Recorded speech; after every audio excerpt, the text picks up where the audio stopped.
नमस्कार, जय माता दी। हम आ चुके हैं निंगातिरी भगवती टेम्पल, जो कि दुर्गा माता का मंदिर है।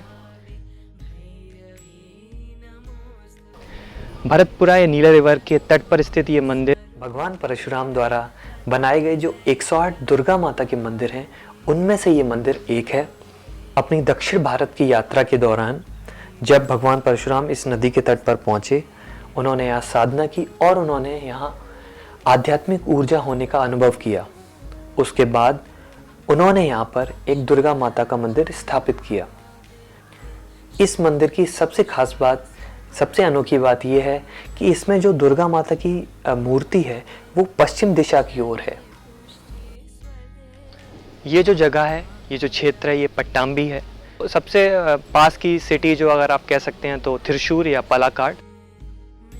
ये जो नदी आप देख रहे हैं भरतपुरा नदी है, जिसको नीला नदी और पुनानी नदी भी कहते हैं। 209 किलोमीटर की लंबाई में ये फैली हुई है। ये जो पूरा क्षेत्र है ये मलाबार क्षेत्र है, जो कि अपनी आध्यात्मिक ऊर्जा के बारे में जाना जाता है। इस वीडियो में मैं आपको दिखाने वाला हूँ अनायुट, जो कि हाथियों के लिए त्यौहार है, उनको खाना खिलाया जाता है।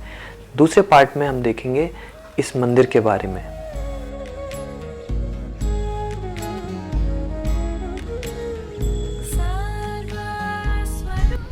अनायुट यानी हाथियों के लिए फीस्ट, यानी उनके लिए त्यौहार, उनको खाना देने के लिए। भारतीय चिकित्सा जो विज्ञान है, उसमें आयुर्वेदा को हम सभी जानते हैं। आयुर्वेदा जो कि जीवन का विज्ञान है, लेकिन हम सभी को शायद ये नहीं पता है कि आयुर्वेदा जानवरों के लिए और पेड़ पौधों के लिए भी है। तो जानवरों के लिए जो आयुर्वेदा है उसे कहते हैं पशु आयुर्वेदा, और जो पेड़ पौधों के लिए है उसे कहते हैं वृक्ष आयुर्वेदा। पशु आयुर्वेदा में 3 शास्त्र प्रमुख हैं: गजशास्त्र, अश्वशास्त्र और गौशास्त्र। गजशास्त्र जो है वो लिखा था पलक्काल्या ऋषि ने। हाथियों के बारे में ऐसा कहा जाता है कि उनकी उम्र 80 से 120 साल तक की होती है। प्राचीन काल से ही हाथी हमारे सांस्कृतिक कार्यक्रमों और धार्मिक कार्यक्रमों का हिस्सा रहे हैं। तो अनायुट जो फेस्टिवल आज है यहाँ पर, जो उसमें जो हाथी हैं उनको फीस दी जाती है, उनको खाना खिलाते हैं। आयुर्वेदिक तरीके से वो खाना बनाया जाता है। तो हाथी को चावल और हल्दी पाउडर और आयुर्वेदिक मेडिसिन वो सब कुछ डाल के वो बनाता है। वो आदमी लोग हाथी को देता है। अच्छा, सुबह बनाते हैं? सुबह 5 बजे बनाएगा। 5 बजे। हाँ। और हाथी आसपास रहते हैं या? हाथी इधर आसपास, टेम्पल का नहीं, आसपास का है। वो तो इधर आएगा। वो सबको ये हम लोग देता है, ऑफर करता है। वो चावल सब उसको देता है।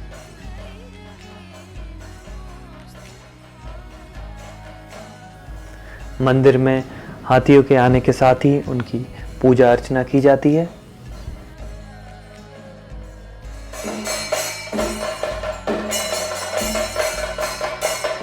उसके बाद उनको अपने स्थानों पर ले जाया जाता है। इसके साथ साथ पंचवाद्यम का भी कार्यक्रम होता है साथ के साथ।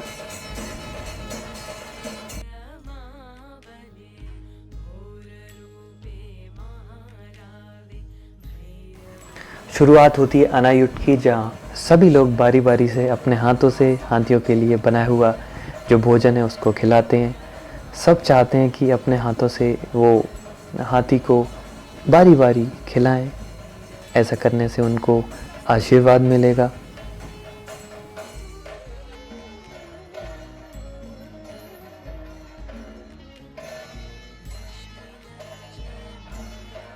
अनायुट जैसे त्यौहार जो कि अपनी संस्कृति का हिस्सा हैं, बहुत ही कम देखने को मिलते हैं, जिसमें हाथी और इंसान का एक प्यार भरा संबंध आपको देखने को मिलेगा। भारतीय संस्कृति, भारतीय इतिहास ऐसे त्योहारों, ऐसी जगहों से भरपूर है। अनायुट के ख़त्म होने के बाद सभी हाथी बारी बारी माँ को प्रणाम करते हुए जाते हैं। आप देखेंगे सबका प्रणाम करने का तरीका अलग अलग है। कोई सूंड उठा के प्रणाम करेगा। तो दूसरा हाथी जो है आप देखेंगे सर झुका के, अपने पैरों को आगे करके सर झुका के प्रणाम करेगा।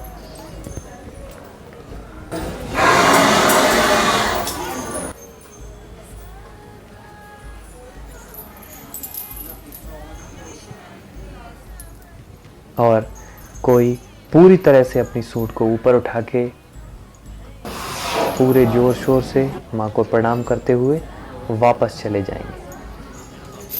तो चलिए अब मिलते हैं मंदिर कमेटी के कुछ सदस्यों से जो आपको मंदिर में होने वाले प्रमुख त्योहारों के बारे में बताएंगे। ये मंदिर परशुराम का प्रतिष्ठा है। वो पश्चिम बाजू में दे के भगवती बैठता है। वो इधर का प्रधान पूजा भगवती का मुट्टरकल और रक्त पुष्पांजलि वो इधर का प्रधान पूजा है। फरवरी में इधर का त्यौहार आता है। 8 दिन का त्यौहार है इधर। 8 दिन के त्यौहार पहले ध्वज ऊपर हो जाएगा। 8 दिन समाप्त होने के बाद ध्वज की कितने दिन? 8 दिन। 8 दिन का त्यौहार है।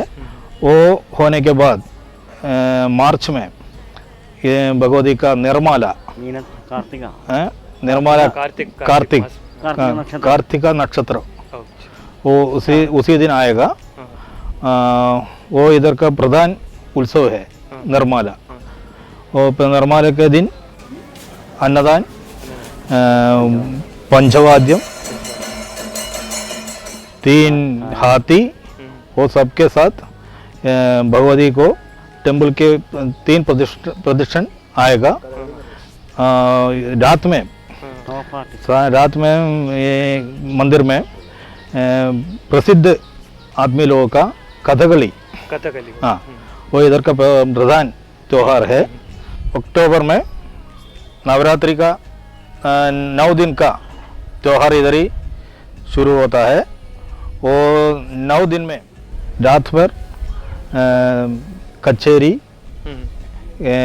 डांस प्रोग्राम और कुछ प्रोग्राम इधर चालू होता है। चलता रहता है 9 दिन में। रात 7 बजे शुरू हो जाएगा, 10 बजे तक खत्म हो जाएगा। अच्छा, और उस दिन विद्यारंभ नवरात्रि का विजयदशमी। हाँ, विजयदशमी का दिन छोटे बच्चों के लिए इधर ही अक्षरार्थ करता है। अच्छा। हाँ, पढ़ाई के शुरू हो जाएगा नए बच्चों के लिए, छोटा बच्चों के लिए 3 साल तक तो स्कूल जाने वाले के लिए। अच्छा, नवरात्रि के दिन भगवती को कलशाभिषेक है। उसमें क्या करते हैं? भगवती को कलशाभिषेक ऊपर चंदन का अभिषेक करता है। फिर तंद्री लोगों के लिए नंबूदरी वाला है, वो लोग 2 दिन का लक्षार्चना। हाँ, ललिता सहस्रनाम लक्षार्चना, विष्णु सहस्रनाम लक्षार्चना, 2 दिन का लक्षार्चना मंदिर में करता है। नवंबर में शबरीमला का शास्त्राओं का पूजा 40 दिन डेज 40 नहीं 41 हाँ 41 दिन शास्त्राओं का चुट्टी उलक के वो पूजा करता है। कलशाभिषेक है। रिनोवेशन का कुंभाभिषेक इधर चालू होता है। उसके लिए लोगों का बहुत सपोर्ट लगता है। जो भी रिनोवेशन का काम होने वाला है उसके लिए जो मंदिर की कमेटी है उसको लोगों का सपोर्ट तो चाहिए। उसके साथ फाइनेंशियल सपोर्ट भी चाहिए ताकि वो रिनोवेशन का जो काम है वो अच्छे से हो सके। थैंक यू, सभी को धन्यवाद। न्यंगात्री भगवती टेम्पल यानी दुर्गा माता के मंदिर का सफ़र यहीं ख़त्म होता है। बताइए वीडियो आपको कैसा लगा। चैनल को सब्सक्राइब ज़रूर कीजिए क्योंकि ऐसे वीडियोस मंदिरों के और एपिसोड्स आने वाले हैं, तो शेयर भी करिए। धन्यवाद।